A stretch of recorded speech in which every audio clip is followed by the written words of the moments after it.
आणि बघता बघता संध्याकाळ झाली आणि गडाचे दरवाजे बंद झाले. माझं बाळ एकलं आहे घरलं. या पदरपसेती तुमच्या पुढे मला जाऊ दे.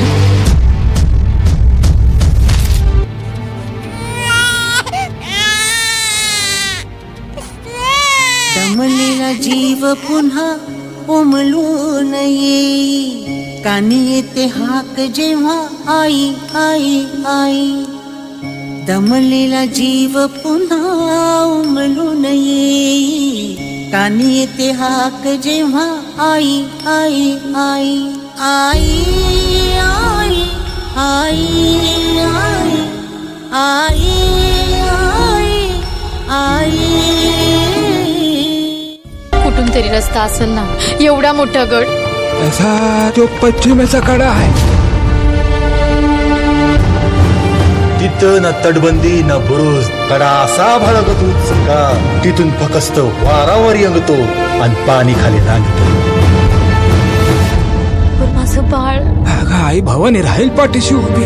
आई भवानीला समधीकडे पोचता येत नाही म्हणून तर तिनं आई बनवलं. पोटासाठी जरी रोज हिंडते पाऊल, कान घेते क्षण क्षण पिलांची चाहूल.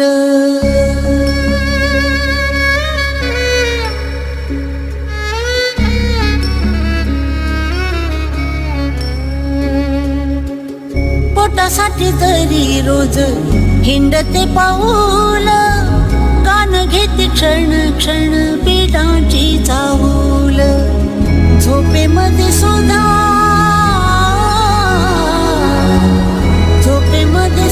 मन जागे जागे राही.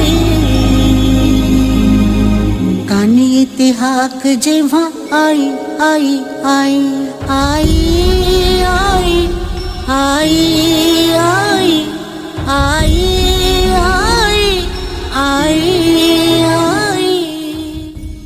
राज आज्ञेमुळं दरवाजा उघडणं शक्य नसल्यानं तिचं म्हणणं कुणीच ऐकेना. आता हिराच्या डोळ्यासमोर येत होतं ते म्हणजे तिचं घरी एकटं असलेलं तान्हं बाळ.